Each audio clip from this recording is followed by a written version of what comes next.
Good evening and welcome to the April 14th, 2020 work session of the Penfield Town Board. We'll let the minutes reflect that all of the board members are here. Zooming in, Councilperson Draw, Ockenden, Moore, and Cole are zoomed in. Here in the audience, in the auditorium, we have Deputy Town Clerk Sue Scheit. We have our team from staff. We have Mark Valentine, Town Engineer and Director of Planning. We have Eric Tate, Director of Public Works, and Jim Costello, who is our Development Services Director. I'll officially call this meeting to order. The first order of business is to read the official notice. Due to COVID-19 virus and the closing of town operations consistent with the Governor's executive orders, the April 14th, 2021 Town Board work session meeting will be held remotely via Zoom. This meeting will also be video recorded, broadcast live via the town's website at penfield.org, on the town's government access cable channel 1303, and on streaming media device that includes Roku, Apple TV, and Amazon Fire. Please search Penfield TV in your device's app store. This is a free app. This meeting will later be transcribed. Any questions regarding video coverage tonight, please contact our team, Penfield TV, at 340-8661. That's Penfield TV at 340-8661. I'll next go to our minutes, and before us we have the March 24th, 2021 minutes that Sue has sent to all of us. And I'll ask if there is a motion of approval for those minutes. So moved. Second. Moved by Councilperson Draw, seconded by Councilperson Cole. I'll ask, is there any discussion regarding those minutes? Okay, seeing none, I'll ask for a roll call vote of approval. Draw. Aye. Cole. Aye. LaFountain. Aye. Moore. Aye. Ockenden. Aye. 5 ayes. Thank you very much. This evening, there are no public hearings before the board. We do have some guests with us this evening, and I'll introduce that, and then I'll ask Mr. Costello to do his magic to connect everything on the big screen. Tonight we have Dave Thomas, and I'll let Dave introduce others that he might have with him. Dave would like to discuss with the town board a proposed disc golf course at Shadow Pines, consistent with the conceptual master plan that was accepted by the board in 2020. And this is the second conversation that we have had. A couple weeks ago now, we had a discussion on pickleball. This now is on disc golf. Both of those components were part of the conceptual master plan.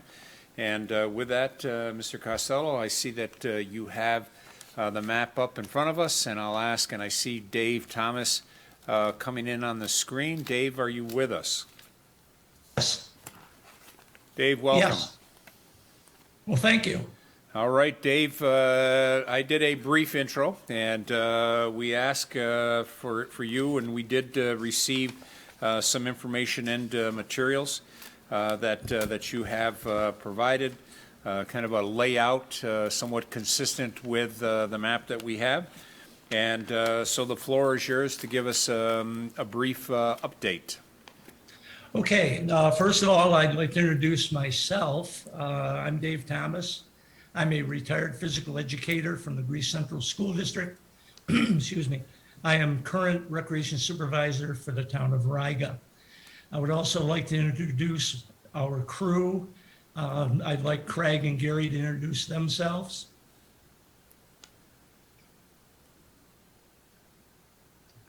Hi, I'm Gary Stemp. I am a retired pharmacist and have been disc golfing for about 40 years.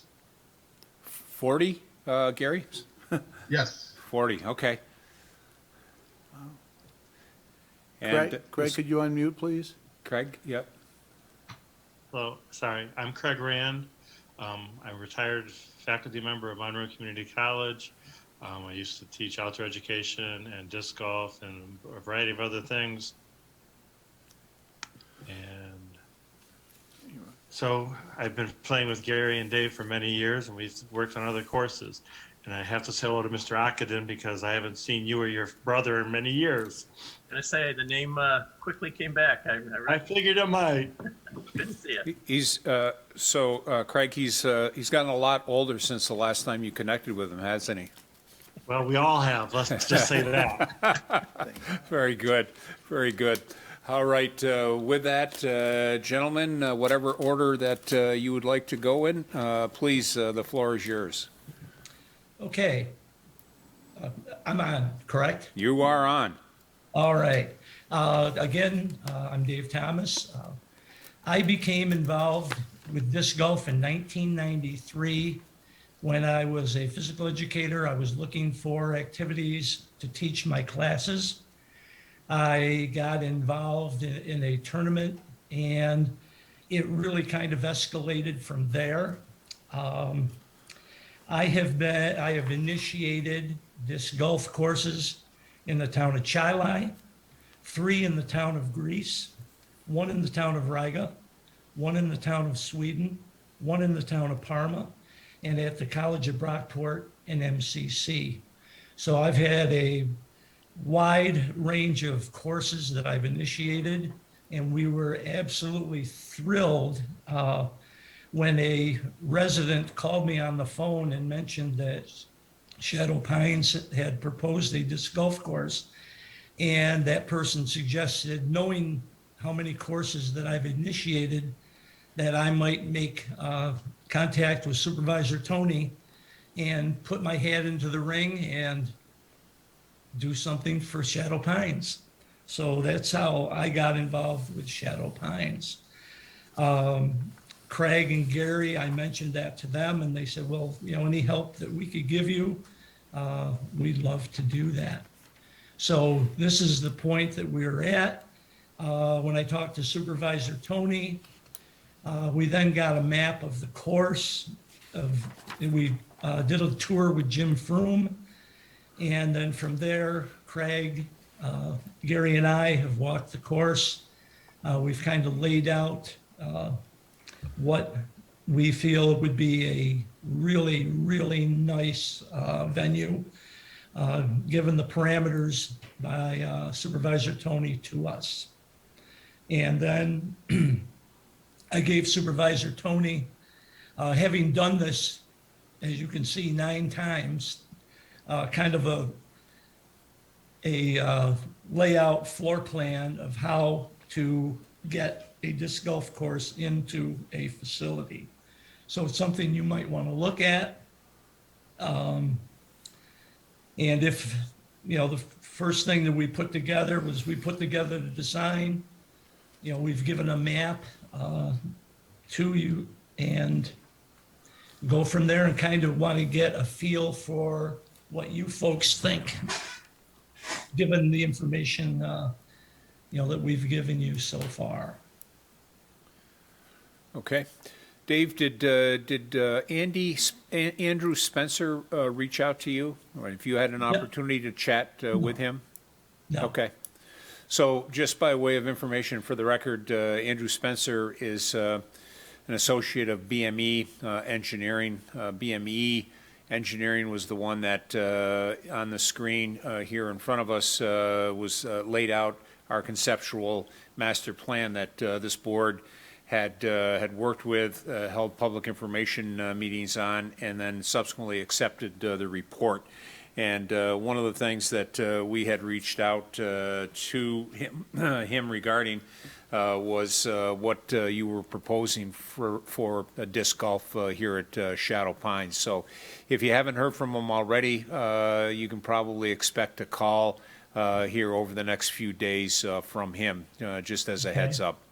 And I think part of that is as one of the things that the board has been talking about is taking our master plan to the next step around the pickleball component, the disc golf, and then the biking in the back, as advancing that master plan so that as these proposals come up, that the board can look to take next steps with that overall. So with that, before I ask the board for any questions, I'll just ask Craig or Gary any additional comments or input that you'd like to add to Dave's comments. Well, the thing that I would say we would try to do is we tried to honor that we weren't going to impede on the walking trails or the cross-country trails. We made a course that I think the community would find a good starter course to a challenging course. Gary, David, and I all play at the senior games and play at senior level tournaments around the state and around the Eastern Seaboard. So we know that you're looking for a course that will get people to come and play, but you don't want it to be so easy that you lose interest. So we think we've developed a course that has the potential to be a wonderful course. And we also have designed the course to be potentially, if the town wanted a second tee box or a third tee box, which some courses do have, that we allocated a space that we could extend the tee box backwards, just like in regular golf at the old Shadow Pines. You can see the first, second, and third tee or for the tee off boxes. Not that we're using all the tee boxes, but it would be easy enough to increase the distance of the course if the town or the users needed it to be. Okay. I believe, Tony, you were also sent our proposed 18 holes. Yes, so the board has got copies of that. We did get that information, then forwarded off to the board so that they did in fact have that. And then also what we had, Dave, is the, kind of the proposal that shows Town of Penfield responsibilities, designer responsibilities. So the board has that one-pager as well. So with that, and unless Gary, unless you want to weigh in, or maybe you did, and I apologize, was it Craig or Gary?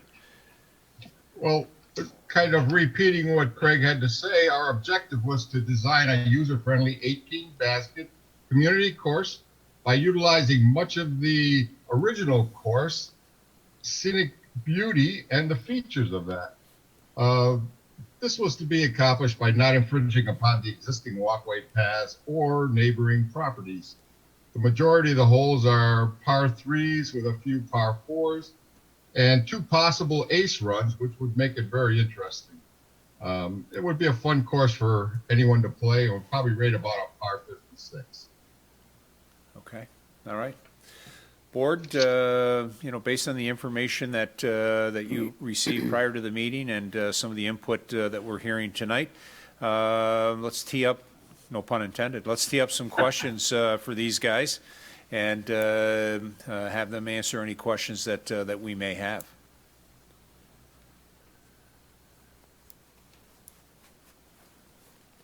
Tony, I think this is Andy Moore. I think one of the first questions that comes to my mind is when you look at the course potentially as far as a layout goes, I greatly appreciate the fact that Dave, you and your team, are respectful of the walking paths that are currently there, are respectful of trying to lay something out where, the original Shadow Pines golf course was with, the terrain and the topography of that. So you're not just, going and creating your own areas. You're kind of, using the existing terrain that's already there. And you know what I'm saying? When you walk back into Shadow Pines, you can see where the fairways were. You can kind of see where the greens were and stuff like that, and kind of using that. Is that correct? Is that a correct assumption on my part that you are planning on using that topography as the start of the layout of some of these disc golf holes? Yes. Yes. Okay, great. I think that's a great start moving forward. And Tony, I'm appreciative of your comments earlier on where you were talking about, getting some things going at Shadow Pines that are, I hate to use the phrase low hanging fruit, but maybe are not the more expensive elements of what the Shadow Pines Land Use Advisory Committee recommended, or even in the master plan. We're potentially looking at starting to develop some mountain biking trails kind of in the back nine or the south portion. I know Councilwoman Debbie Draw is interested in kind of spearheading that element. Certainly the disc golf is something that is a part of the recommendations, not only in the master plan, but in the Shadow Pines land use proposal that was submitted to the town board back about, I think it was about a year and a half ago or so, and then starting to look at pickleball. So I think these are some things that we can start looking at and start planning for moving forward that are not that expensive to do. There's always a cost to everything. There's an operational cost, and that kind of triggers my next question, which is, if and when we start to develop, and develop's not the right word, but we start to lay out some of these holes, how often are we going to have to, be mowing the lawn or general upkeep? What is involved in the general upkeep of a, disc golf hole per se? Okay, I think I can answer that. If you are interested, go to YouTube and click on the 99 Professional World Disc Golf Championships, which were held in Chile. And if you just kind of click through, you can see what it looked like 22 years ago. Obviously, it's a lot different than it is today, but you can see how the holes were laid out. I have been in touch with Chile because that was the very first course that I had initiated, and they regularly mow. It's 5 hours a time that they mow, and again, it's weather dependent. And they use the gang mowers, the ones with the flop down, and it doesn't take them very long.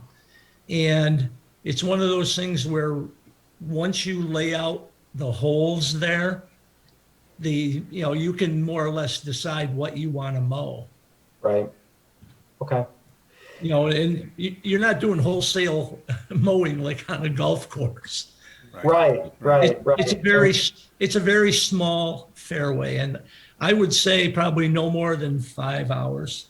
And I talked to the parks foreman who mows Chile, and the distances are similar.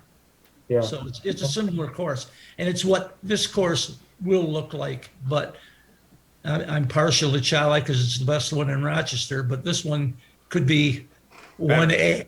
I think you're searching for the word better. Well, we'll find out down the road. Well, I only say that is because I happen to have the opportunity to have lunch with Supervisor Dunning this Friday, and I definitely will have some fun with him to say that whatever you're doing, Supervisor, we're doing better. Good. Go right ahead. Well, Supervisor Dunning will just have to accept the fact that his disc golf course will be the second best. So the quicker he knows that, the quicker he'll just adjust to that mindset. And just a little segue to it. I hate to butt in, but when we first put this course in, it was nothing but a farmer's field. And we came in and planted about 250 trees in there. Whereas right now, you already have these mature trees. Right. And so you're 20 years ahead of them. Yeah. Okay. The good news. Tony, real quick, does Jim Costello or anybody have the capability of pulling up on the screen the proposed holes? I'm looking through some of my emails, and I may just have missed it. I may have accidentally deleted it, but I'm just not finding the map that shows where the proposed holes are, and that could be my fault. I'm just not finding it. I forwarded it over. We don't have it for the big screen, Andy, so Okay. I apologize. What I'll say to you is that if you were to take what these gentlemen have put together and generally just kind of lay it in, and can you see the master plan, conceptual master plan up?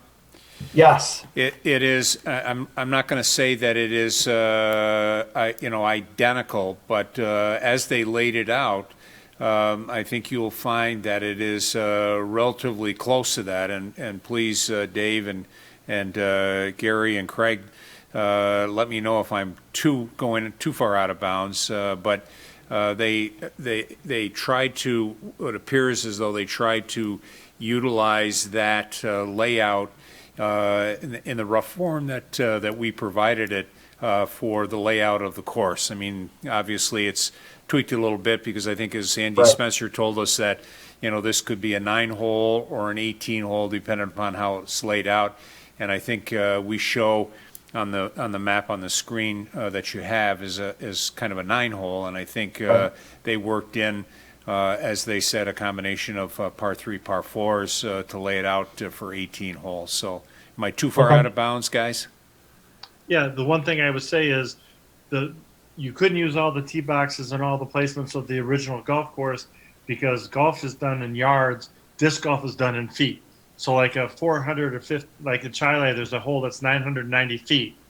That's a long hole. Right. Most holes are between 250 and 400.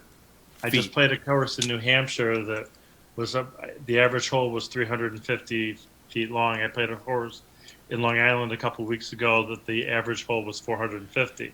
So we didn't try to go long because we tried to use the topographic area that you have. We tried to use the trees. We tried to use some of the tee boxes that you had. So we tried to make it a whole experience, but it's definitely it's a different type of distance. So we didn't need to go. If we had done 9 holes, I think you would have been disappointed. Yeah. Got it. Okay. And Tony, I guess I'll make sure, Andy, that I resend that out so everybody has that. Yeah, thank you, Tony. And again, I apologize. I may have moved it to a different folder and lost it somehow. If you could do that, I'd appreciate that. Absolutely, absolutely. And I'll also give my copy to our clerk so that she has it as part of the file as well. Okay. So Tony, that raises my next question, which is probably the desire to bring on an engineering firm or an architecture firm to take the master plan and really go to the next level. And I know we're kind of in the process of doing that. And I guess I believe that, as we start looking more in depthly at this disc golf idea and proposal, I also think that we need to make sure that, whatever engineering firm that we bring on to help, go through some of these issues with the master plan and look at it from, a design perspective, that, things complement each other and everybody's on the same page moving forward as we look at the overall master plan for, both the front 9, which this is obviously, impacting the front 9, and then also the back 9 too at the south side of the property. So I like what I see. I think we've got to go through a couple steps in getting that engineering firm on and getting them to take a look at some of these proposals, just so we make sure that things are done in a manner that is appropriate and also has an engineering eye take a look at it from the overall layout plan of the Shadow Pines master plan. So thank you. I'll just indicate you received a draft here this morning from me. It was kind of a from Andrew Spencer to Jim Costello, to myself and to the board. That, I'll call that the first draft. The second draft will also include the component on the back nine from a biking standpoint that we should be able to get out to the board by the end of the week or early next week. And it's a point of discussion for next Wednesday's board meeting. Perfect. Thank you, Tony. I appreciate appreciate you doing that. Absolutely, absolutely. Okay, board, yes, Councilperson Draw. Go right ahead. Thank you, Mr. Supervisor. Thanks. So Gary, David and Craig, I think I'm the Debbie Draw. I'm the one I think that you guys, well, I ran into you guys when you were out putting the signs up, your flags up rather for disc golf a couple weeks ago there at Shadow Pine. So I've actually walked all that, all where the holes would be.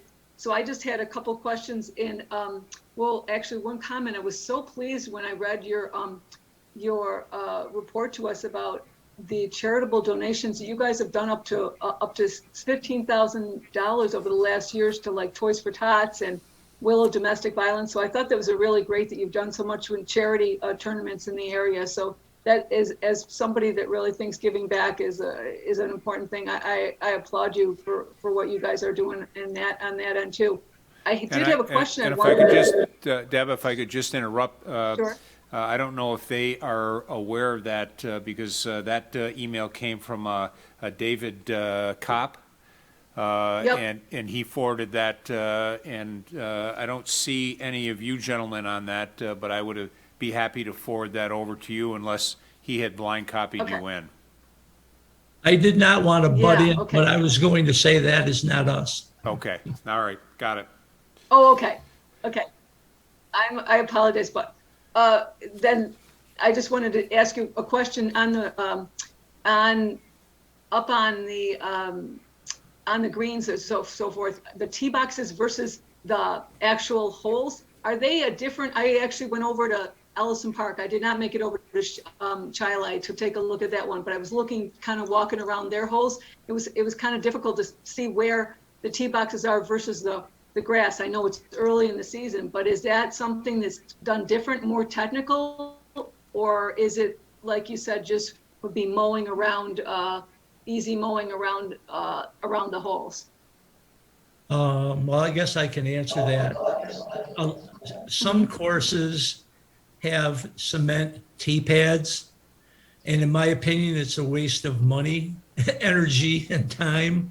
And a lot of the courses that I have played, and I'm sure Gary and Craig can chime in on this, they're just on the grass. And what we were thinking is to do like a flat 12-inch by 12-inch stone, which is even with the ground, so that the moors go right over it. And that way people will know where to tee from instead of a cement tee box, because cement you can't move. Once it's in, it's in. And it is very, very expensive. So that's what you probably saw, Allison. And also in upstate New York. I did, and that's what I was wondering. Okay. Cement tee pads aren't dug deep enough, and so they heave and break and things like that. Right. So it makes a liability. Some people put pavers in. Actually, the Disc Golf magazine this month had a thing about you could do a artificial turf. You make a box 8 by 12 feet long, and then you fill it with sand, and then you put artificial turf in. But again, the cost right now, if and when you go forward with our plan, we have an anonymous donor who's going to donate the money for the basket, which is around $6,000 to $7,000, and then I would be helping with the stones and the cement that put the tee boxes. You got to put the pins for the basket. And again, you could leave, like Ellison takes their baskets out every winter because it's a big ski or a tubing area, and the baskets would be a danger. If Penfield, Shadow Pines doesn't seem a lot of cross-country skiing or snowmobiling, you could leave the baskets in all winter, and it could be a year-round use of a course. Okay. Okay. Great. Right. Thank you. Thanks. I too am in favor of this too. I know I agree that I'm in favor of us putting together, working with the engineer, looking at this, where the disc golf will go, and it's a perfect addition to that, to the Pines. So I too agree that, thank you for coming forward and giving us your, this presentation tonight. I appreciate that. Well, you consider us to be low-hanging fruit. We consider it to be a great opportunity. And the truth is that if and when the board decides to move forward, we believe that we could have the course in less than 6 weeks and be usable. Okay, thank you, thank you. Board, other questions for the trio? Mr. Supervisor, I have a couple of questions. Other than Ellison Park, which we're fortunate to have here locally, can you tell me what the next closest course is to us? Chili. There's a course in Webster at the ponds, Okay. the Apple Farm in Victor. MCC has a short and a long course that we put in. David and I put in the first set of 18, then I worked with the Greater Rochester Club to put in another 18, but that course they wanted was super long and wouldn't be user-friendly. But they're in Western New York, there's probably 25 courses within a half hour to an hour from here. Gotcha. David, And oops, sorry, go ahead. David, Gary, and I go down and we play in the senior games. David ran it for the first 10 years, and I hope to run it for the next 10 years. So we play at TC3. There's a course at Cornell. Genesee Community College is putting in a course. SUNY Brockport put in a course. So it's a growing sport. It has been growing. We hosted the Worlds at MCC, the Amateur Worlds, in 2005. 11. Right. So So earlier you mentioned yards versus feet from tee box to green. Not having the picture in front of me, is it safe to say that it's roughly 2 holes, per golf hole on Shadow Pines? Is that roughly what it works out to be? probably close enough. I mean, we used the area that we were told you were looking at as a potential, and then we didn't always use the tee boxes or where the greens used to be, because we also wanted to use the uniqueness of the course. Right. The thing that we like to do in most disc golf courses is we put a basket right in the middle of 4 trees, so it was like a north, south, east, and west. Well, those are like the guardians of the basket. Instead of a sand trap, we use trees. The course I played in New Hampshire this week, they used tractor tires implanted into the ground. But we don't want to do that to your land, because your land is beautiful the way it is. And our vision was to use the land the way it was meant to be in our eyes. Gotcha. Okay. Yeah, and actually, I've never played it, but after watching some videos on it, I've noticed that a lot of times there are challenges built in and around the hole. And so I was wondering if that was kind of incorporated into your plan here. Obviously, we've still got some open space, but I was wondering if you were building that into your design, which sounds like you did. Also, I guess it would be, I don't know, you guys can see the screen that Jim has up there, but we'll call it the left upper corner of where the course design is. It's got some shaded areas around some trees that kind of follows the property line at the 90-degree angle there. Was that built into your? Yep, thanks, Jim. Right there. Is that left as a buffer in your plan, or is that factored into part of your course? No, we didn't go. We started to stay a long way away from the property lines because we didn't want to upset your neighborhood. So Right. we left a buffer that would be safe. Yep. I mean, I'm not saying that someone doesn't throw a disc in someone's backyard or right at the edge of the property, but the way we designed it, should be limited of that happening. Great. Yep. I think that's an important aspect to that. And being that this is probably unique to the other courses locally, the idea that there's these natural paths that people are using on a daily basis and walking, and like you said earlier, we don't want to conflict with them. Would this be unique in the courses that you're familiar with, that kind of has those already developed and kind of intertwined into the course? Or I'm just wondering if, is there any past example that, that we could use to say that there isn't a conflict or there isn't, interference between the two uses? Well, on the kiosk that would be right at the beginning of the course near the parking lot, you always put signs up and things like that. But most disc golfers, the way we designed it, we wouldn't be throwing over any trails. We wouldn't be throwing across the country. Chili has a walking trail around there within their course that's never been a factor. We went up, there's a new course, fairly new up in Bond Lake near Niagara Falls, that they have huge trails all over, and it's a huge park. It's their park.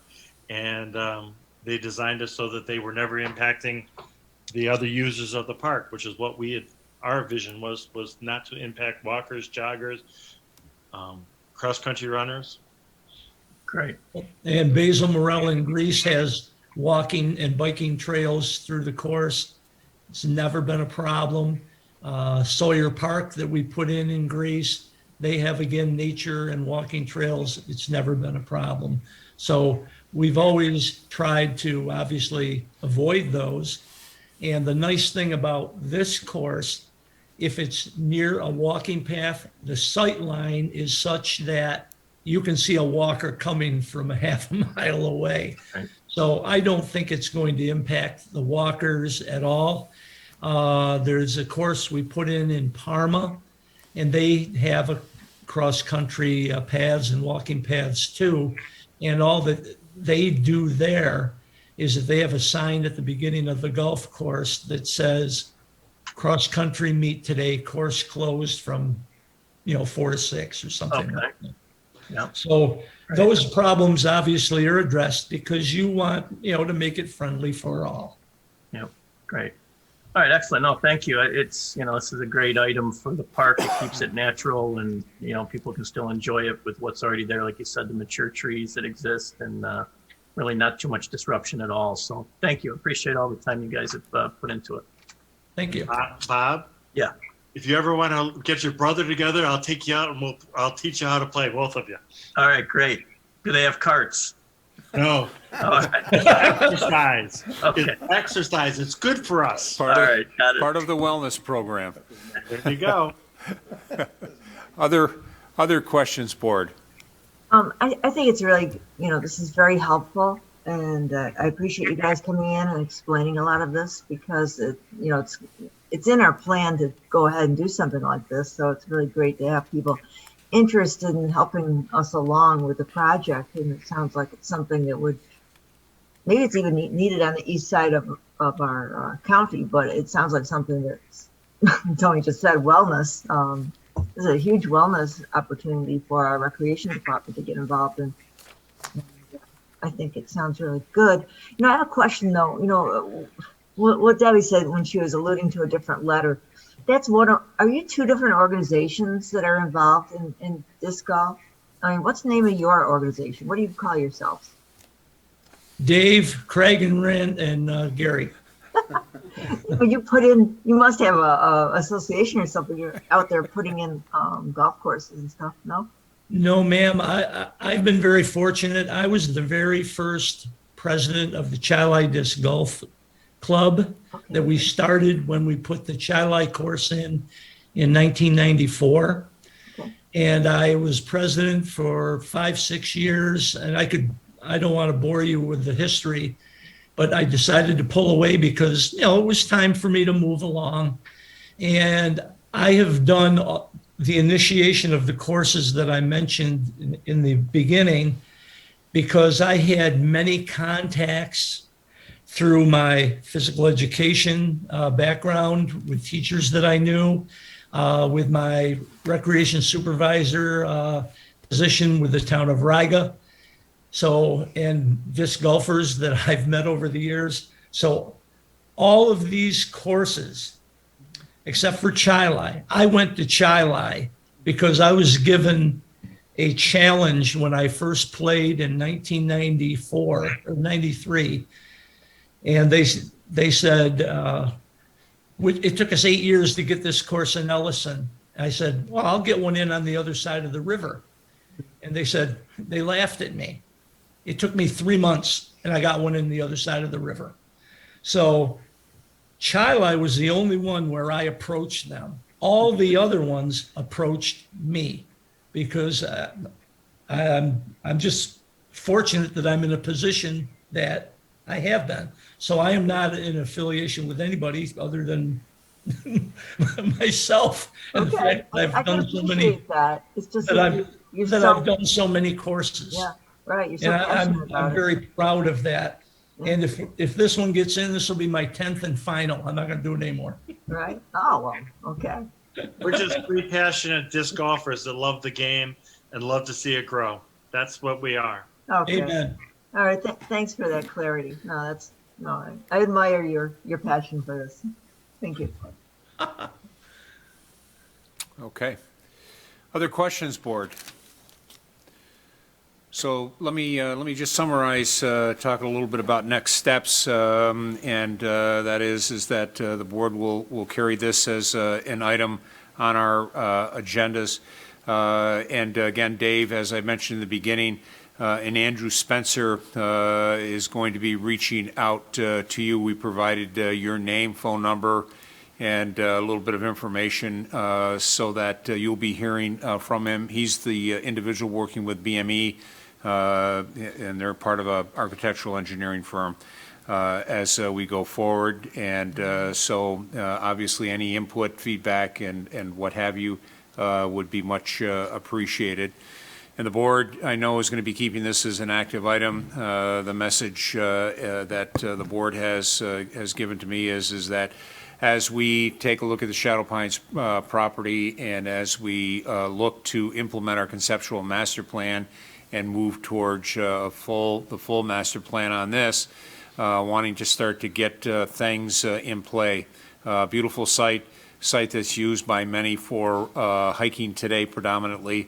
But the interest that I think this board had when the property was acquired was to make it usable for residents of all ages, young to senior and everything in between, and to provide as wide a variety of components from an active and a passive recreation use in that area. So we'll stay connected. We'll keep you updated as we go through. And thank you to the three of you for taking some time tonight to give us an overview. May I have a final word? Absolutely. My son tells me I talk too much, so I'm not going to talk too much right now. I just wanted to also let you know, Craig alluded to it about 5 minutes ago. There is an anonymous person who wishes to remain unknown that has told me unequivocally that if the town accepts this proposal, if we have to tweak it here, there, or the other, that person will pay for 18 baskets. And the color is going to be red. Okay. The baskets will be red. And the reason why this anonymous person came to me is because over the years, when I was the tournament director for the Professional World Championships in 1999, Innova Disc Golf, who is the #1 company in disc golf, we became very, very good friends. And if you look at the towns, all these courses are Innova courses because I know the guys. The relationship. And I've even been to their warehouse in South Carolina. So again, let us know, and I can let this anonymous person know. And as Craig said, if the final proposal by the town is accepted, that course can be in the ground within a month. No question. Okay. Great. You will have a first-class course within a year. All right. Well, thank you, gentlemen. Thank you again for taking the time. We will stay connected. Dave, please give my best to Supervisor Brad. I hope to see him Friday as well. And let us stay connected. Well, thank you ever so much. We appreciate being able to address you tonight. Great. Thank you. Gentlemen, be well and be safe. We will. All right. Thank you. Okay. We'll move on with our agenda. And so I make sure that I keep everything straight here. I did skip over monthly reports, and we have received all but all but 3 of our monthly reports that are due in by Friday of this week. And I want to say thank you for everyone that's submitted theirs, and we look forward to the other 3 coming your way, board. So you should have the full cadre of monthly reports. Okay, we'll move on to action items. And our first action item is following up from our public hearings that we held last week. This is creation of a special improvement district for Shady Rock Subdivision. And I'll recognize our town engineer and director of planning, Mr. Valentine. Thank you, Mr. Supervisor, and many thanks to Jim Costello for handling this one last week. Did get some questions afterwards about the overall development, but nothing that related strictly to the district itself. So just sending out postcards in our normal communication. Did get some people asking questions, had anything changed, what was new, different? But as I explained to them what the intent of the creation of the district is for the future maintenance of the pond or any other betterments that they want to put in the community, that answered the questions that the neighbors had. So haven't heard any further, unless, Jim, I don't know if you've gotten any. Well, I know that input or- we did receive a letter from Helena Kessler regarding some drainage issues, and I saw today that she and Sarah got back to her with an email and is trying to set up a time to get out to meet with her to try and resolve some of those concerns. Great. Great. So, Thank you, Mr. yeah, Costello. the drainage, questions and stuff, again, doesn't relate strictly to the district creation itself, but, we'll follow up with the resident and see what we can do to resolve that situation. Great. Thank you. And board, as Mark did indicate, a few emails that did come in or some contacts that were made had no impact on the special district component. It was more the broader subdivision overall. So with that, again, this is setting up for those residents that are benefiting from that special district, that they will cover that and not the rest of the residents of the town of Penfield. And with that, I would ask board, do you have any questions for Mark or Jim? Or would someone be interested in proposing a motion for this matter?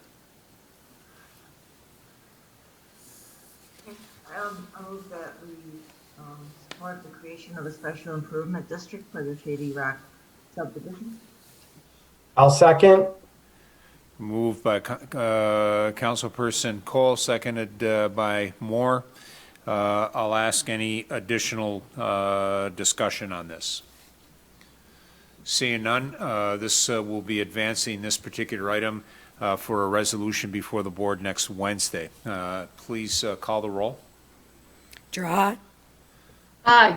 Cole, Aye. LaFountain, Aye. Moore, Aye. Ockenden, Aye. 5 ayes. Thank you. All right, we'll move on to item B as in boy, chiropractic office at 1801 Penfield Road.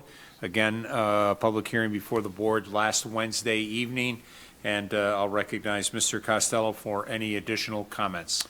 Thank you. Just to recap, as you noted, we did have the meeting last week on the 7th. Mr. De Niro represented his son's operation, and Mike is with us this evening in case the board has any questions. Again, it was a chiropractic office with massage and acupuncture. The building's to be renovated. It will take 6 to 8 months. It'll initially will have 2 to 3 people to start, eventually up to 6 to 8, but not at the same time. There are 13 parking spaces on the site with a 2-car garage. He's proposing an accessibility lift, new doors, and a hallway to be ADA compliant. The sign that he's proposing will be the one that's placed out in front currently, and he would like to replace the one that was taken out at the back where the parking lot comes in from Mott's Lane. He's proposing 8 a.m. to 9 p.m., generally 6 days a week, but he may have certain treatments on Sundays if necessary for people who are inclined to need that. And that's about it. All right, and I think, just to make sure that I didn't miss it, the sign in the back was going to be replaced with a smaller version of the sign. That's correct. Okay, great. All right, Michael is with us. Michael, welcome. Thank you. Board, I'll ask any additional questions, either for staff or for the applicant at this point. No, Mr. Supervisor, I think we vetted this out pretty thoroughly last week. It seems like it's pretty straightforward. Certainly grateful for the applicant to choose Penfield, to stay in Penfield, to have the business. I'm sure he could have gone anywhere in Monroe County. But another example of a business that wants to remain and, be a part of the Penfield community. So I'm good to go. I think we vetted this out pretty well last week, and Mr. Costello thoroughly gave an update as to what we talked about. Thank you. All right, thank you. Other questions or comments?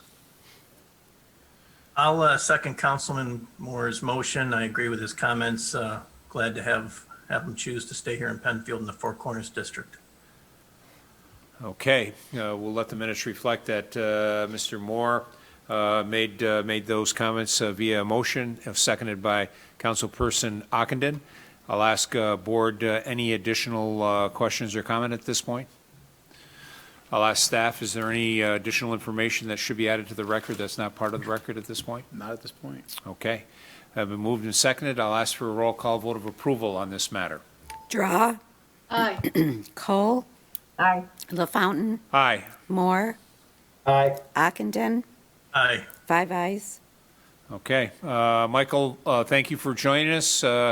Appreciate the support for Penfield businesses. And you and your family, please be well and be safe, and good luck with the project. Great, thanks so much. Have a great evening. All right, thank you. We'll move on to item C. Item C, grill and service area, live music in the outdoor dining area of South Bay Bar and Grill at 1300 Empire Boulevard. And again, Mr. Costello for an update recap. Thank you. Again, we did have a public hearing on 4/7. We have with us tonight Michelle Russo and Mark DeSantis. Just a quick update. Mark was proposing to have a 10 by 13 foot building, a galvanized roof building to allow for outdoor cooking during the summer months, generally from April 1st to November 30th.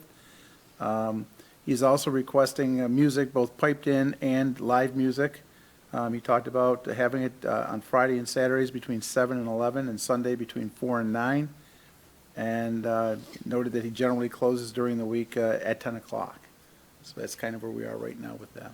Okay, and if I recall, there was some discussion about type of music, amplified versus acoustic music at that time, and I think the applicants did in fact indicate that they were looking not at amplified music, but acoustic music, correct? No, they're asking for amplified music. Okay, all right, so let's make sure that that is clear as the board is discussing and taking a look at that. So, board questions or comments?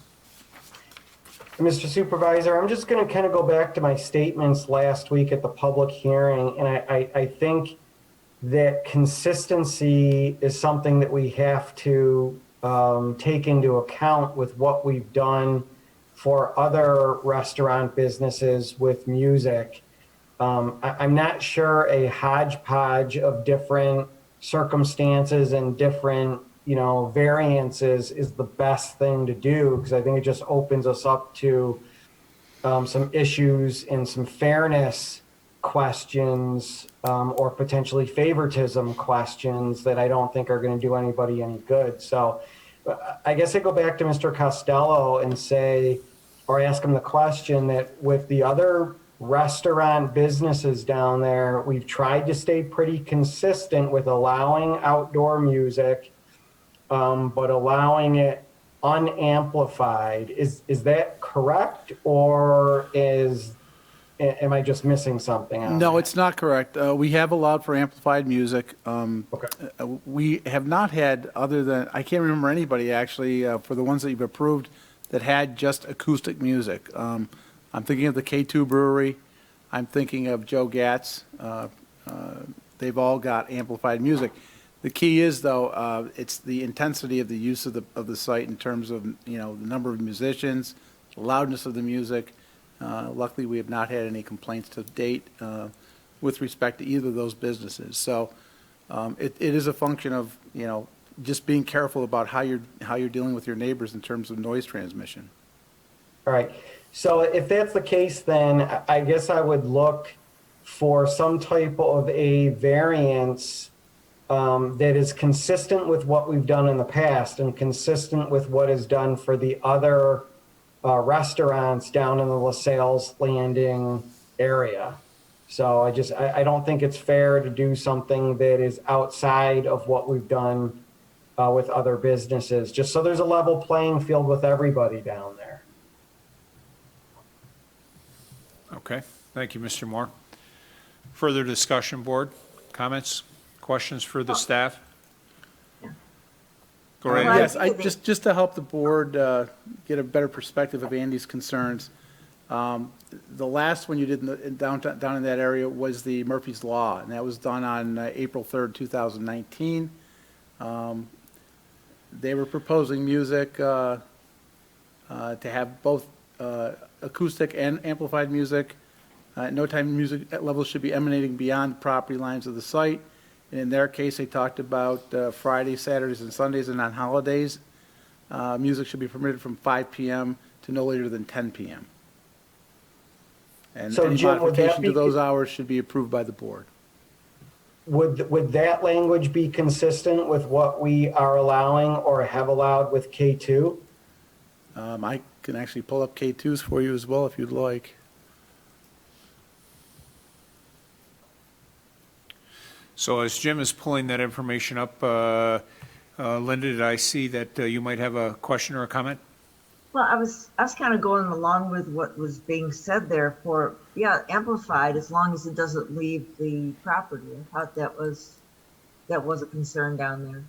And I wasn't sure which it was K2 or Murphy's, but that was something.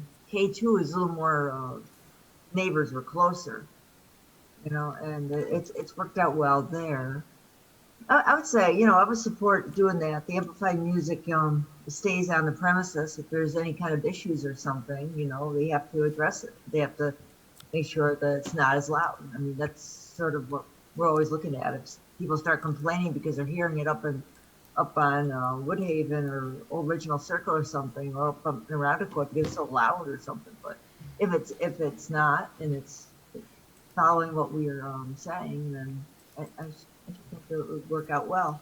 And so I support that. I like the idea, though. 11 o'clock's a little late, but, you know, Penfield, you know, 10 o'clock is usually about it for Penfield. So I would say stop the music at 10 and be consistent with what we did with Murphy's Law. Okay. Other comments, board? My question would be for Mr. Costello, if he can multitask while he's searching on his computer. Yep. Jim, with the Murphy's Law application, was there any, you know, issues with that? You know, there's a large building just behind that has a lot of occupants. I was just curious if there was ever any complaints or issues with what they did. No, we were very lucky in the sense that they were responsible. They weren't there doing it long enough to really get a feel for what was going on with the neighbors, but they were pretty responsible. We did not receive any complaints. I did just pull up the K2, which you approved on October 17th, 2018, and again, they were requesting acoustic and amplified music. They were looking also at Fridays, Saturdays, and Sundays up to no later than 10 p.m. Okay. So at least in those two locations, no music past 10 p.m. And I think the applicants were proposing music up until 11 o'clock on Fridays and Saturdays. Here it is right here. Yeah, Mr. Supervisor, I just go back to my statement. I just think there needs to be a level of consistency among everybody in the LaSalle's Landing District. I'm fine with the amplified music, the acoustic music. I think last week the applicant noted that he's not looking at having, you know, rock and roll heavy metal bands down there, stuff like that. So I take him as his word. I just think that we have to have a level of consistency with the language in the resolution so that everybody's being treated, at the same level and fairly. Okay, thank you, Mr. Moore. Other questions or comments, Board? I'll ask staff anything that we haven't heard either from the public hearing, what was submitted as part of the paperwork for public hearing, and what we've heard tonight that we believe should be added to the record that we haven't already heard. I did receive the drawings from Mark regarding the proposed outdoor grilling area. It's basically a corrugated steel shelter area that would, it would be sitting on their existing paved area, so Got it. shouldn't be a Okay. problem. All right. And the applicants are with us, so I'll ask the applicants any additional comments or input that you would like to discuss with the board on this matter. Well, I think we're pretty good. Appreciate the opportunity, and again, we're just trying to make it a better family-oriented place and a little entertainment for everybody on a nice weekend. And that's all we're looking to do. Just have a nice place on the water here in your town, and we appreciate the opportunity, and hopefully everything will work very well for everybody. Great, thank you. And hopefully the nice weather is on the heels of the next couple of days that we get through some cold and rainy weather, but the nice weather is then on its heels for an extended period of time. So, board would entertain a motion on this particular matter? I'll make the motion that we support the grill and service area and the live music to be acoustic and amplified, but not for those times that he asked for, but not until, but to cut it off at 10 o'clock at night. Okay. Is there a second to that motion? I'll second that. It's been moved by Councilperson Cole, seconded by Councilperson Moore. Seeing no further discussion, I would entertain a motion of approval for this matter. Excuse me, I apologize. I would ask for a roll call vote. Sorry, folks, I apologize. I just had to replay that in my head again. All right, I'll ask for a roll call vote of approval, please. Droff, Aye. Cole, Aye. LaFountain, Aye. Moore, Aye. Ockenden, Aye. 5 ayes.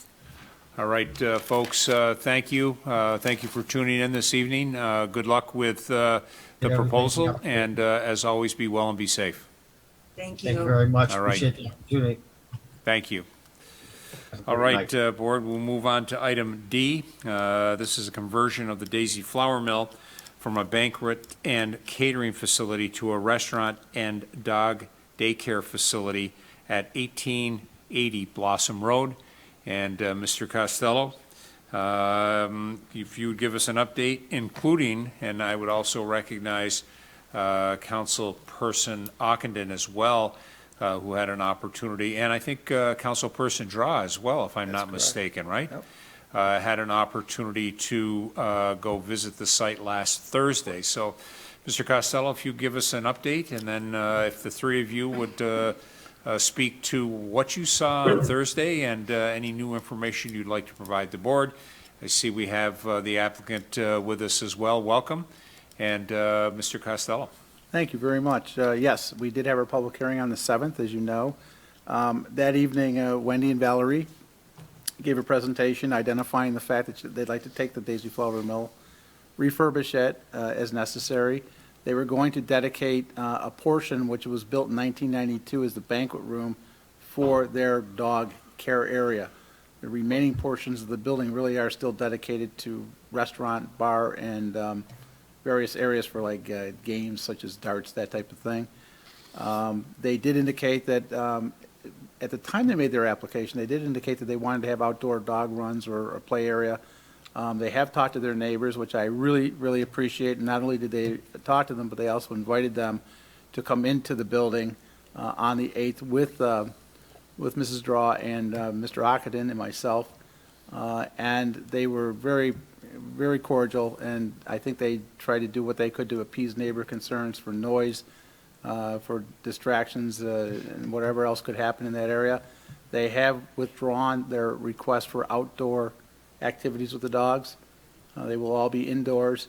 And with that, we did have our meeting on the 8th. We walked through the building. We identified the areas that were in need of repairs, and they had their contractors there looking through the site and trying to address some of our concerns. As you remember, there was a gigantic printing press on the 3rd floor, I guess if you want to call it that, as a mezzanine area up there. I've got pictures of that. We all saw it, and we all agree that that has to come out of that building. That's becoming a problem for the structural integrity of the upper portion of the building. There's another one up there as well that has to come out. And I think that they also indicated that they would like to have wedding receptions down there or have wedding services down there or other types of similar activities. And then as we were about to leave, Wendy indicated that there are several pine trees in the front of the building, very mature, that are overhanging the front of the building itself, which are causing or could cause some structural issues if we have a windstorm or something of that nature, which they would like to take down, at least a couple in the initial portion of rehabilitation, then possibly take down the others as time goes on if they need to be taken down. I think I've captured most of it, unless somebody else has something they want to throw in. All right, I'll recognize Councilpersons Ockenden and Draw for any additional comments to those made by Mr. Costello. Yeah, I would agree. That was it was great to be there to meet Wendy and Valerie and to be in a building that I'm not sure when the last time I was in it. It was hard to think back. A lot of it did come back to me once I got inside, but what a building, and the opportunity to have that kind of come alive again is exciting, and to be able to maybe preserve that before it gets to a condition of disrepair, I think is important. So again, as Jim mentioned, the fact that they spoke with the neighbors who are in fairly close proximity, there's no denying that. I think Wendy and Valerie have definitely worked hard to do what they can to keep it as minimal as an impact on them. And I think what we heard from them at the last meeting was if there's an issue, they'll address it if it surfaces. So that's good to hear also. And again, yeah, I really like the idea and the concept. So thank you. And Mr. Supervisor, if I can add to what Councilman Ockenden said, and also Mr. Costello. So Wendy and Valerie, thank you so much. You're wonderful, very courteous to give us all a welcoming into this establishment as we've wanted to see it. We haven't seen it in so many years. And we really appreciate you wanting to come back and bring your business back to Penfield. So that really pleases us. And I guess I would just echo that after I was talking to quite a few of the neighbors that were there. And I think you really did answer their questions, their concerns, and we're free and we're very open that you would continue to. So I think has done wonders. I think you've helped show people what you want to do for the community. That you're not just a business coming in, that you want to be part of the community. So appreciate that. And I think that with taking that dog run off of the back, like that was a big, I think that you heard that from the public hearing, a big, concern of people, the dogs being outside in a room. So I think that gave you, a heads up there.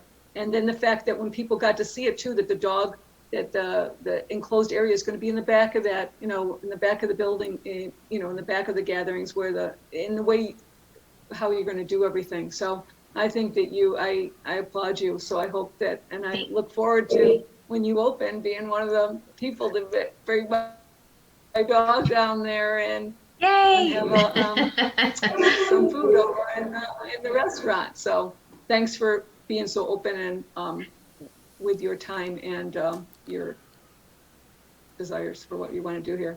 Thank you. Absolutely. Two things we did learn. Number one, they are going to be soundproofing that room where the dogs will be located.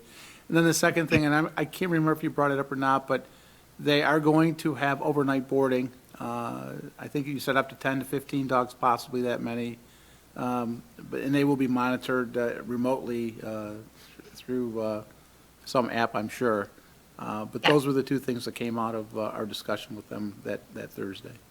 All right. Yeah, we found the materials are, well, my mother and stepfather are retired aviation engineers, and they emailed me immediately like, oh, you need to call your contractor and get anechoic material. And they're like, it's actually manufactured in Corning, New York.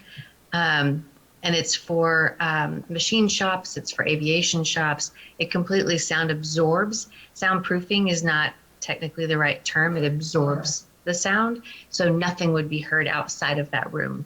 So we have sent that to our contractor, and he said, okay, we'll put it on the ceilings, we'll put it on the walls, and do our due diligence to make sure all of that sound is absorbed.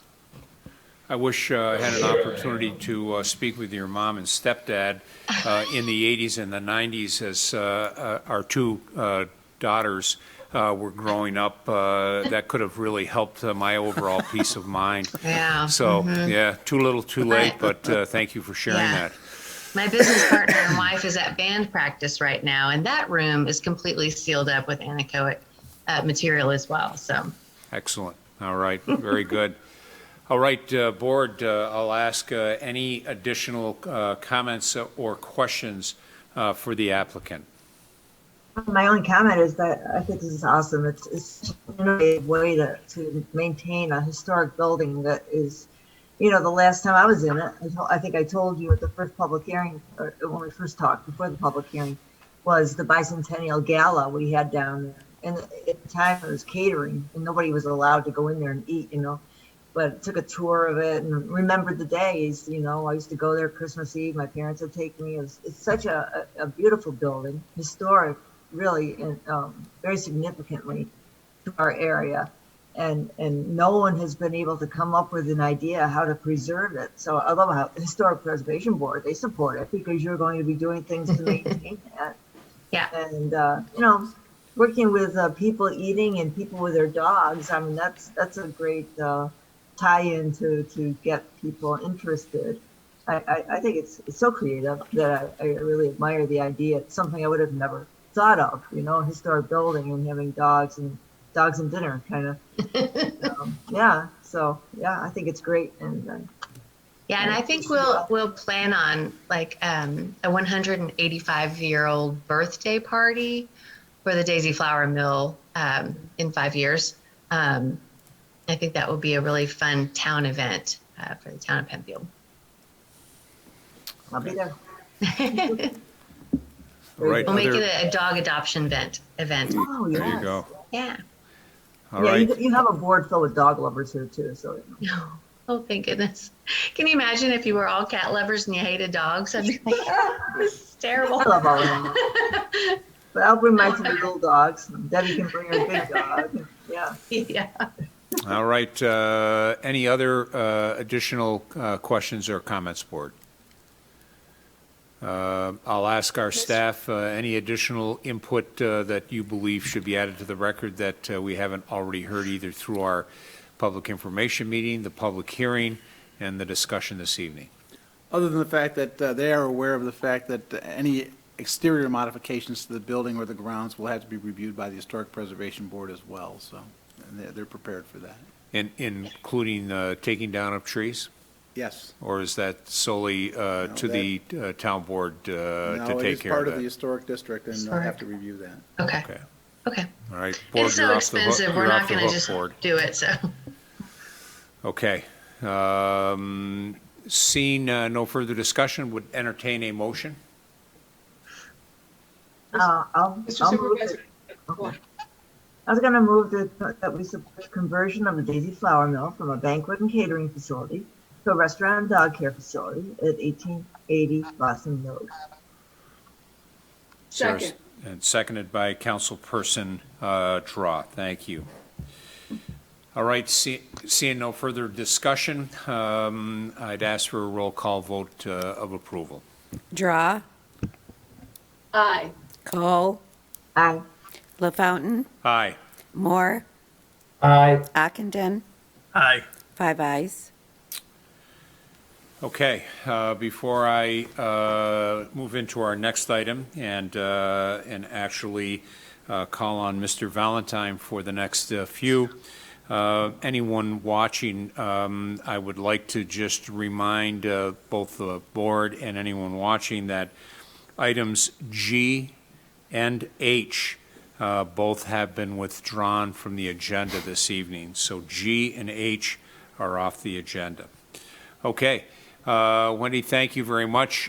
Be well, be safe, good luck. We look forward to seeing everything shape up at the Daisy Flour Mill. Thank you very much. I appreciate all of right. you. Take care. Thank you. You too. All right, we'll move on to item E, and this is a hold harmless agreement request at 5 Tuscany Lane. Mr. Valentine. Thank you. I think we have the applicant, John Randall, is on with us tonight as well, if there's any questions. All right, thank you. Mr. Randall reached out to me last week. I met him on site. He would like to install a fence within his property limits. On the one western side of his property, we do have a catch basin and a storm sewer in that area. Met him on site, explained our concern about, installing a fence over top of a pipe and over top of the catch basin. He understood that concern and, had no issues with moving that a couple of feet inside of that line. He's got a couple of pine trees that he's got to do a little bit of trim work on, but was agreeable to doing that. And then, obviously, if the board's supportive of granting that, the hold harmless agreement, I went through him what the hold harmless agreement means, some of what the process is, but he wanted to do some fencing in his property, took a look at it, and staff is supportive given, the parameters that it can't be over top of the pipe for concern of damage to the pipe, as well as not installing it directly over the catch basin so we can get access to that structure should we need to flush that main at any point in time. Okay. Thank you, Mr. Valentine. Board questions for Mark? Okay. John, welcome. Thank you for joining in.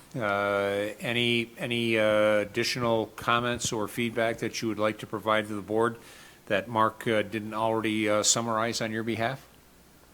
No, Mark covered it. Just appreciate everybody having me on to put this in front of the board for consideration. So thank you. Absolutely. Thank you. All right, board, further comments on this particular matter? Okay, seeing none and recognizing the fact that the pipe or the fence has been moved so it's not over the pipe or the catch basin, and that the applicant is aware with the hold harmless that in the event, rather unlikely, but in the event that we have to get in there, that fence would be and would have to be removed in order to do any work, that he understands that's his responsibility. Like I say, it's typically very unlikely, but we also want to make sure everybody's aware of all those details and those requirements. So I would entertain a motion of approval to allow the applicant, Mr. Randall, to move forward with the fence as proposed in the sketch that Mark has provided us. Moved. Second. Been moved by Councilperson Moore and seconded by Councilperson Ockenden. I see no further discussion at this point. I'll ask for a roll call vote of approval for Mr. Randall to move forward with the fence. Draw. Aye. Cole. Aye. LaFountain. Aye. Moore. Aye. Ockenden. Aye. 5 ayes. All right, John, thank you for taking the time. Thank you for the consideration of moving the fence in and not over the pipe. And good luck with the project of getting that backyard secured. Thank you very much. I appreciate everybody's time. Have a great night. All right, be well, be safe. All right, we'll move on to item F. This is a hold harmless agreement request at 10 Starcrest Lane. Excuse me, Mr. Valentine. Yes, so 10 Starcrest Lane, I didn't have the opportunity of speaking with Mike. I believe I spoke with his wife a little bit about the process. I don't know which is on. This property has been before this board a couple of years ago, and Mr. Costello's got it up on the screen. they installed a pool. There's a drainage area in the back. There's actually a creek line that runs on the adjoining property behind them. But as part of the development, they kind of reserved this as kind of it's not a floodplain, but, a buffer area to that creek at that time. So a couple of years ago, they came in, they installed the pool, worked with them not to have the pool within the drainage area. They did a little bit of grading along the edge, went out there, didn't have a major issue with the grading in that, that drainage easement area. There is no pipe. Again, say the creek is on actually the other property line to the top of the page, but it'd be to the west. So at this point, they're looking to put a shed that a corner of it or a small piece of it would be in that graded area again. It's kind of on the same pad as what was created when the pool went in. So I don't see any additional impact to that drainage area. But again, a corner of that would be in that drainage area. They had a stone pad out there that was put in. They were on vacation. It was installed ahead of time. So they apologized for the contractor getting a little ahead of himself. But there is a stone pad there. So then, identify the area that the shed would sit on top of that stone pad. So again, I don't see a major impact of it. The rough grading was there when the pool went in, but obviously with the shed in, a portion of that easement still would fall under the purview of this board. And you did discuss with Mr. Mancuso the intent of a hold harmless agreement. Yeah, and I'd say they went through this with us a couple of years ago, so we already have an agreement in place that incorporates the grading of the pool and that impact, and then obviously would work with them to move ahead with this, and did explain to them if and when the shed had to be moved, if we had to get into that easement area for any reason, obviously we could relocate it and it'd be at their cost to put it back. Okay, great, thank you. Mike, you're with us as well this evening? Actually, Kristen, his wife. Okay, so I did talk to Kristen on the phone. Okay, Kristen, great. Actually, the wives tend to know more than the husbands do. I'm reminded of that on a regular basis, so we're glad we have you with us. I'll ask, did Mr. Valentine represent your plan proposal?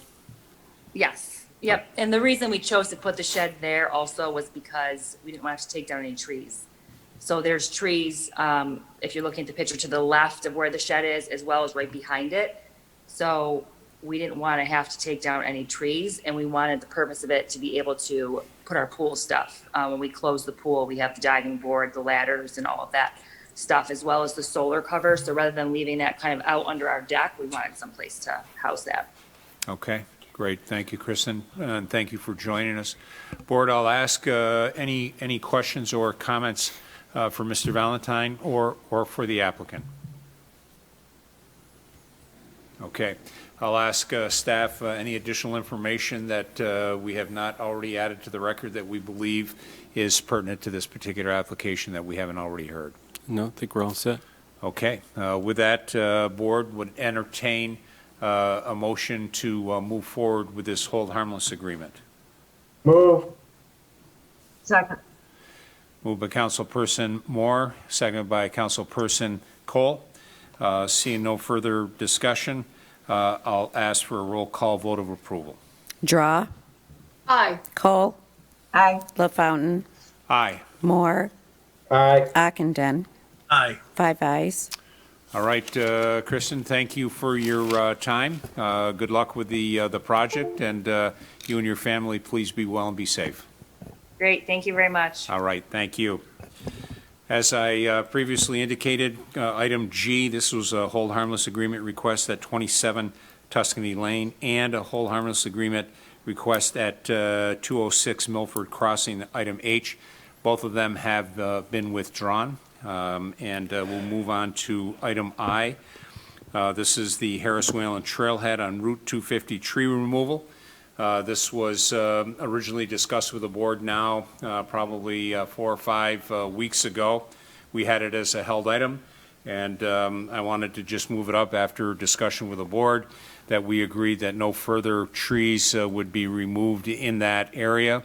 And so I just wanted to, and the picture is up now, and I just want to memorialize that discussion for the record that at this time our town crews will not do any work in that area. The only thing that might occur is if a tree comes down due to natural causes, either across the sidewalk or the roadway, then we will work with the state DOT as appropriate to get that taken care of.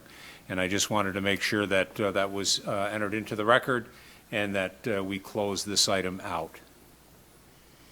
Questions? I would think you've covered it, Mr. Supervisor. I believe that was the intent of the conversation, so I agree. Okay, thank you. So in this case, I'm not, there's not a need to move or second. There is just, our crews just will not, again, do any work in that area that was originally proposed, and again, be left in its current natural state. Okay. Thank you, Board, and thank you to getting that memorialized into the record. The next item is a hold harmless agreement request, and this is at 23 Cardogan Square. And I'll recognize our Director of Public Works, Mr. Tate. Thank you, Mr. Supervisor. So I was actually contacted by Jeff David, the fire marshal, last week. The owners of the property are looking and have submitted a permit request to install a home backup generator on the east side of their house. I believe it's the east side of the garage itself. There is an existing storm sewer easement along that eastern property line. It does expand or does extend 10 foot in either direction. Due to minimum separation requirements and combined with the size of that generator to keep it far enough away from the house, it would encroach into that easement by approximately 6 inches.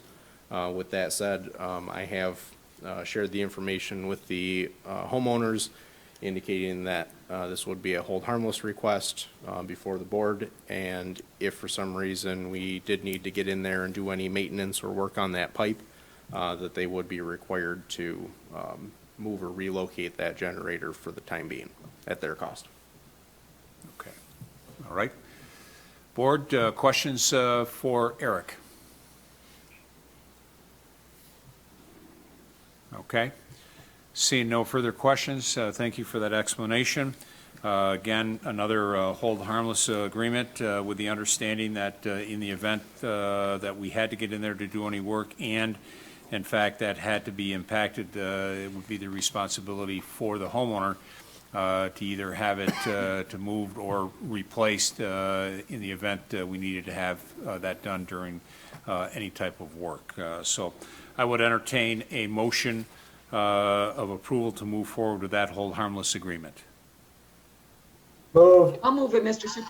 Oh, Okay, it's second. been moved by Councilperson Moore, seconded by Councilperson Draw.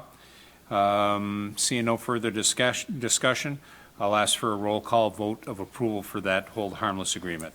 Draw, Aye. Cole, Aye. LaFountain, Aye. Moore, Aye. Ockenden, Aye. 5 ayes.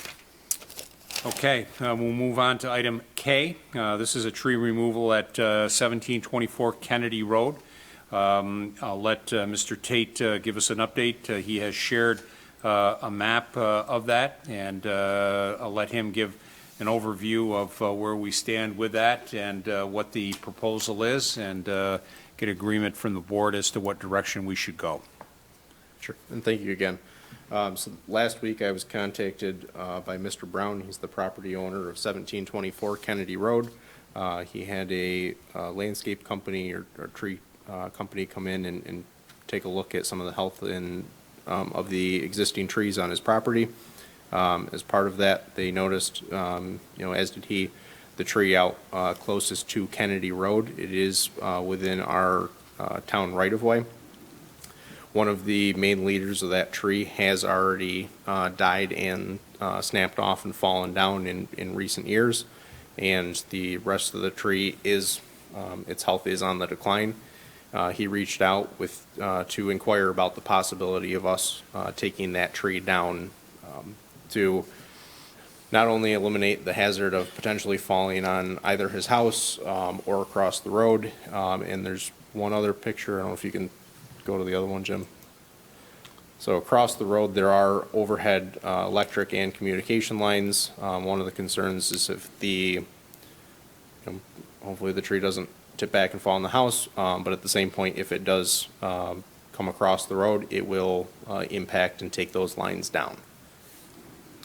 From the looks of that picture, if it did go down, it might help straighten that current pole that's there. Okay. Anything else, Mr. Tate, that... Nope, I just that this is at the resident's request, but nothing more. Okay. Any neighbors in the area that might object to that tree being removed that you're aware of? Not that I'm aware of. There's one neighbor directly across the road, and there's farm fields on either side of the house. Okay. All right, Board, your thoughts about moving forward to have that tree removed?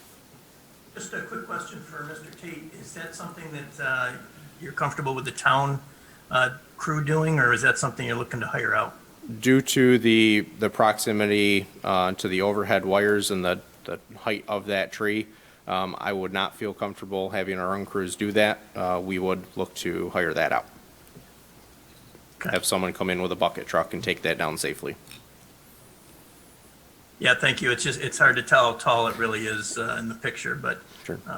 I understand the concern. That's about 2/3 of the tree in that picture. Great, thank you. Okay. Eric, it's Andy Moore. Have you talked with the owner about what the expectation is of the end result? Are you taking it down to a stump? Are you taking it down to include stump removal? I just want to make sure that the expectation is the same both from the town and from the property owner. So I did indicate that where we have done this historically in the past with trees that we've taken down within the right-of-way, we take them down to the stump, but we do not grind or remove that stump. If that's something that the homeowner wishes to have done, that would be at their own cost and expense. He was okay with that? He understands that? Yes, he's more concerned about the tree falling down than having that stump there. Yeah, okay. All right, thank you. All right, someone like to make a motion to have Eric and his team move forward to hire this tree removed and take it down just so that there will be May a I just stump ask one at that question? location. Mr. Supervisor, Go ahead, tree expert. Mr. Supervisor, may I ask one question? Absolutely. No, I just wanted to ask, when you said, thank you. Mr. Tate, when you said we're going to stump removal, just to stump, just to the stump, and I don't know because I've seen others, as far as how much is left on a stump, are we talking, 6 inches, 2 feet, or as close to the ground as possible? I was just wondering. They would flush cut. The tree companies that we've used in the past, we would certainly need to reach out and get quotes and bids for this. But the tree companies that we'd use, we would specify that we'd want them to flush cut that as low to the ground as possible. Okay, thank you very much. Okay, great. Seeing no other comments, I'll ask for a motion to move forward with bidding that out and getting that tree down to as close to ground level as possible. I'll make a motion, Mr. Supervisor, to move forward with obtaining quotes to have the tree removed at 1724 Kennedy Road. Second. Been moved by Councilperson Ockenden, second by Councilperson Moore. Seeing no further discussion, I'd ask for a roll call vote of approval to move forward. Draw. Aye. Cole. Aye. LaFountain. Aye. Moore. Aye. Ockenden. Aye. 5 ayes. Okay, we'll move on to item L. This is a parking lot proposal at Greenwood Park. And again, Mr. Tate forwarded a map proposal that was put together by himself and our town engineering department for a proposal. And with that, Mr. Tate, if you would, please. Yep, thank you. And, as you indicated, I'd like to thank Mr. Valentine for helping assist with the more formal sketch. We kind of gave him a hand-drawn sketch, and he was able to, put it through CAD. So we've had, over the past number of years, we've had a number of concerns from residents about parking, between visitors using the park and especially some of the sports tournaments. A number of people end up pulling off of Scribner Road and either park in the tree lawn or sometimes even end up parking over the sidewalk. It creates an unsafe, situation, as well as makes it difficult for the, anyone that is trying to use that sidewalk and walk up and down the road. Due to, we did go through and expand that parking lot, the kind of southern and original parking lot, to help with that a year ago. However, we're seeing that even that isn't quite enough, and especially with the location and the distance from that the original parking lot to the south of the fields, all the way up. If you your child or even yourself is playing and is assigned to that northern field, it can be quite a walk, and we're looking at possibility of putting in a smaller parking lot on the north end to kind of complement that southern parking lot, help get vehicles off of the road, and just make this a overall safer situation rather than having cars pulling off and running up that tree lawn, or even trying to back out of that into the road and not being able to see what they're doing. This could potentially be a seasonal parking lot. Come wintertime, there's really not a whole lot of use at that park. The original and the larger parking lot to the south, closest to the basketball court and the playground, would be more than sufficient for the winter use. So we certainly could put gates and kind of a swinging locking gate at that entrance and keep that closed and keep people out of there during the winter months. The house right up at the corner at Middleton Lane, that is actually I don't want to say fake house, but it's a house owned by the Monroe County Water Authority that's utilized as it's a pump house that looks like a residential house. So it's not actually a residence that would have that directly in their backyard. The house directly to the west of them, there is a resident living there. While we were out taking a look at the site, we did speak to that resident, and she was also supportive of the idea of having this parking lot, even with the proximity to her house, rather than having cars, parking on the side of Scribner Road and over the sidewalk.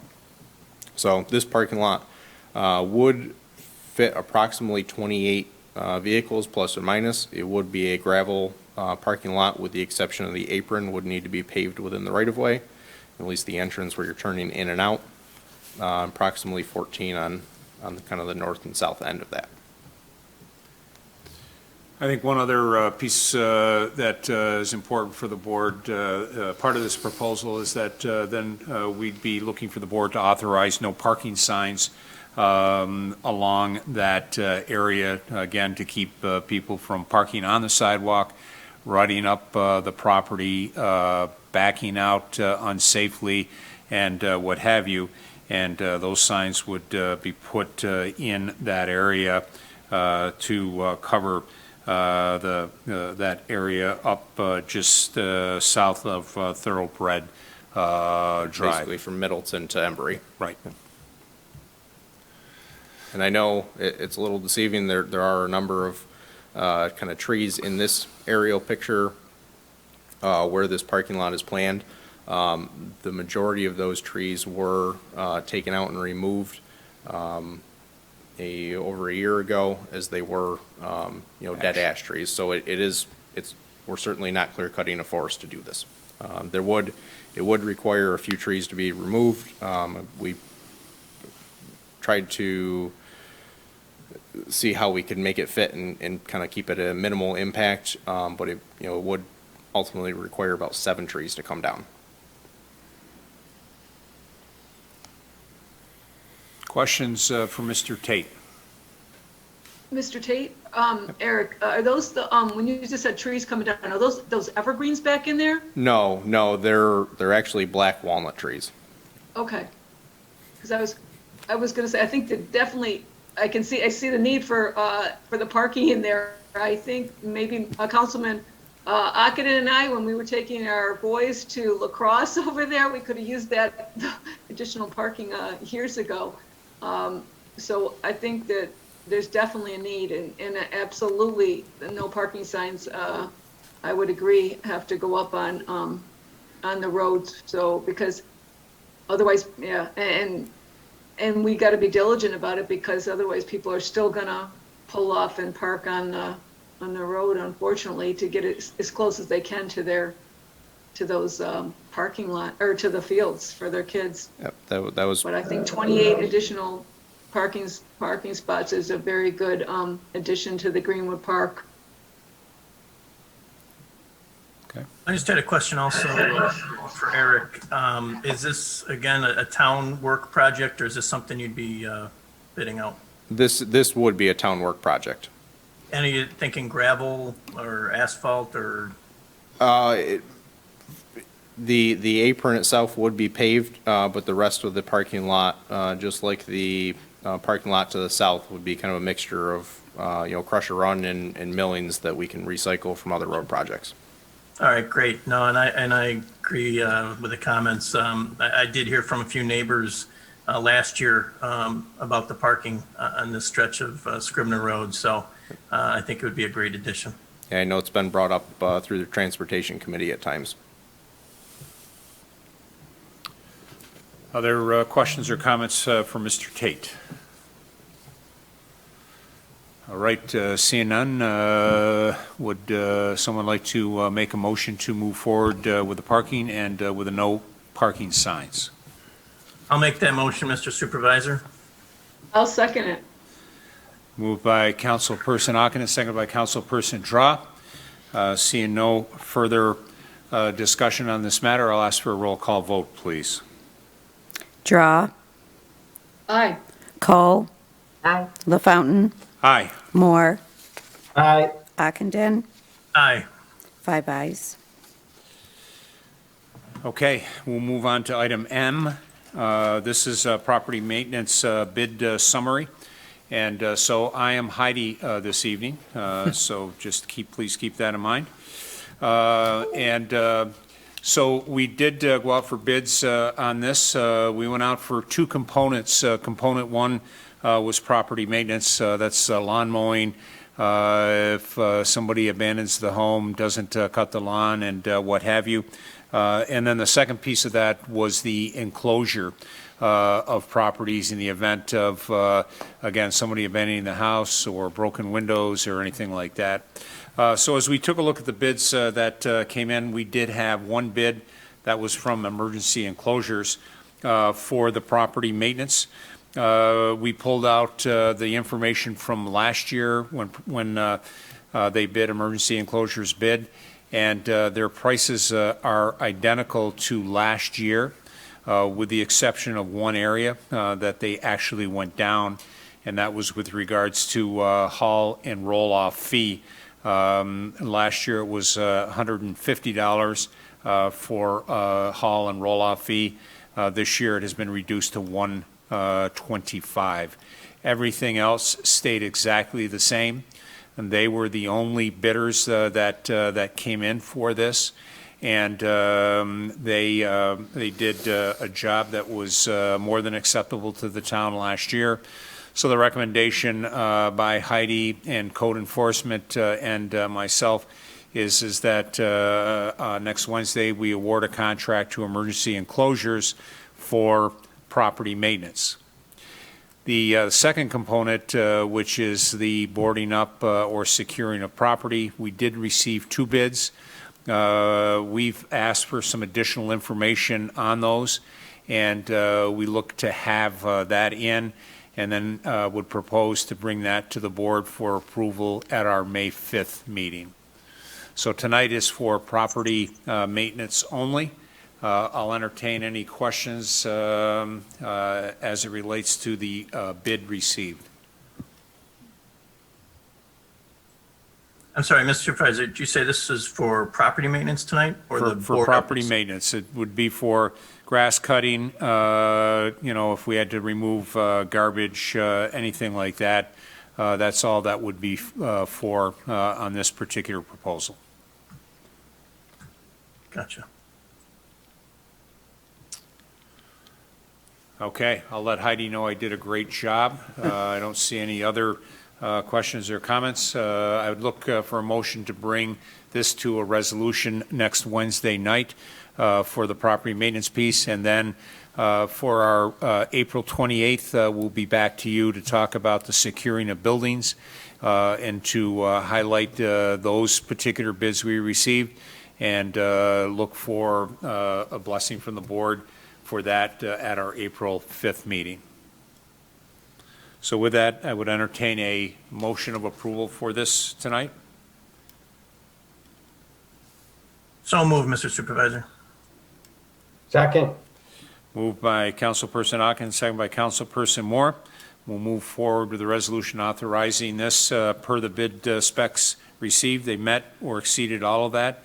And as I indicated, in one case, lowered their price for the hall roll-off fee.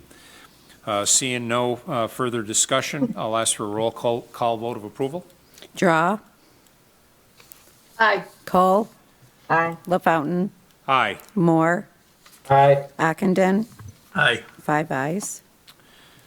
All right, we have one informational item this evening, item A, and this is for tree plantings at Shadow Pines. And I wanted to bring this to the board because we're starting to get some inquiries. In particular, we recently received an email from a resident that wanted to actually plant in honor of he and his wife a couple of flowering trees on behalf of their 15th wedding anniversary coming up on Earth Day. And so one of the things that I wanted to chat with the board about and to get some direction from you, the sensitivity that I have shared with a few folks that have called is that while we welcome the opportunity to plant some trees in any of our parks, and we review that closely with our parks foreman and our director of public works, because of the work that we're looking to have done at Shadow Pines, I want to make sure that we're not putting trees in on behalf of someone in memory of, or in this case, to recognize their anniversary, only to down the road potentially take them down or take them out. And I think that that would create a little bit of concerns and gas for those folks. And would like to at least get a sense of the board, your direction as to how we might want to move forward with those folks, whether we want to do anything at Shadow Pines at this point or direct them to maybe some other parks that currently are established, and just want to make sure we're doing it consistently with the board's wishes.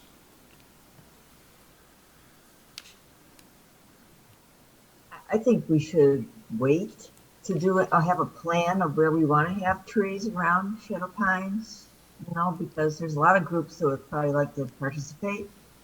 There's got to be other parks that could have opportunities of need, maybe at Rothus or Harris-Whalen.